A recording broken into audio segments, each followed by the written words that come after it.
South Africa is a country with a whole list of issues from high unemployment, high poverty rate, high crime rate, poor leadership, corruption, being the most unequal society in the world. The list goes on forever.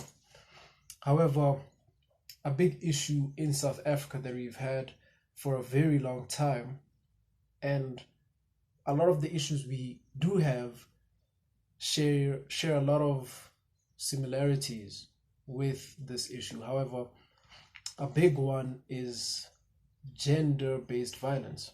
And gender-based violence in the last two years has blown up, especially on social media. For me personally, it only the concept of rape only truly entered my sphere when I was about 10 years old.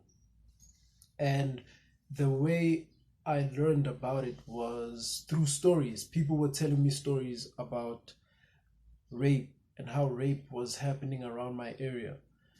And to think that I was about 10 years old at that time, and you're telling me that from the time I'm 10 years old to the time that I'm 22, 12 years, between these 12 years, nothing really substantial has been done. That's something that's very concerning.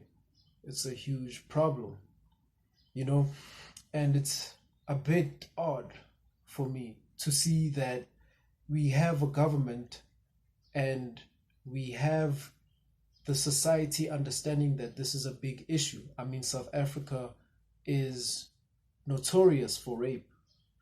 That's one of the things South Africa is notorious for. And yet, the leaders are not doing anything about it. Very little is being done about it. We've had multiple campaigns. We've had power. We've had, at the moment, we are now using GBV. There's so many different campaigns and different approaches that people have come up with to bring more awareness to this issue and to hopefully bring about change. However, nothing has happened. Nothing has really happened. It's probably, for the most part, it's not something that we will truly conceptualize or understand to the degree that some women do. You know, you might not have been raped as a woman, but that constant fear, you know, obviously not you're not going to be as susceptible in some places, but the fact that anybody could be trying to rape you, you know, because based on the stories we hear, it can be a complete stranger, it can be someone who's supposed to be providing a service, it could be someone that you're dating. And if these three types of people can all be rapists, obviously it's going to sit into your mind that, hey, who can I really trust? You know? So it only makes sense that a lot of women are being loud about it. It only makes sense. And it's very sad that you do find some people who will justify on behalf of the rapist, or they will blame the victim, or whatever it is that glorifies or supports the rape. It's very sad to see that. It's very bizarre to see that. And truly, for me as an individual, I definitely do wish that things can change for the better. And I do think things will change for the better at some point. From what I've seen in our generation, there's definitely an understanding that a lot of the systems need to be changed and abolished.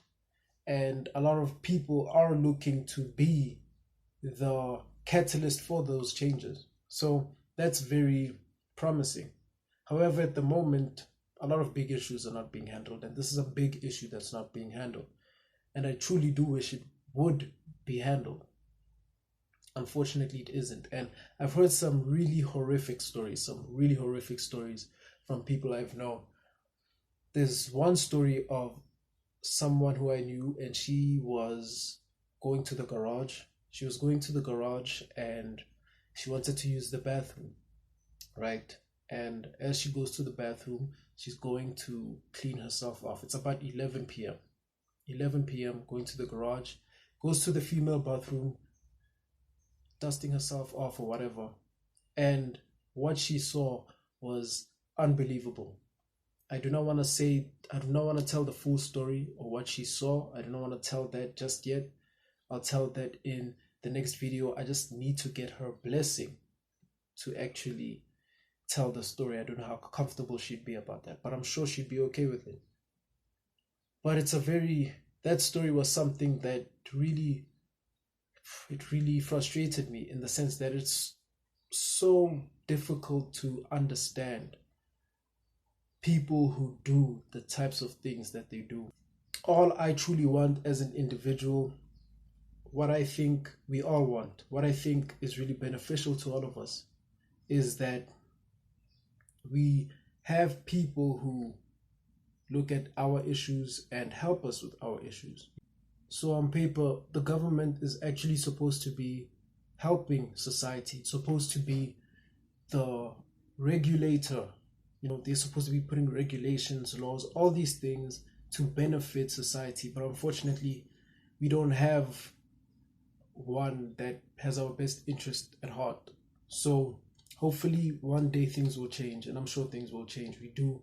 We definitely do look like a generation that is looking to implement change. This is a very complex topic. We'll definitely have to continue the conversation over the podcast. Podcast will be coming out soon. Whole lots of things going on. We're going to be hearing a whole lot of different South African stories in general. And we're going to learn a whole host of things, from animals to astronomy to whatever it is, very broad based. And I just hope that we can all grow together. KD on the way.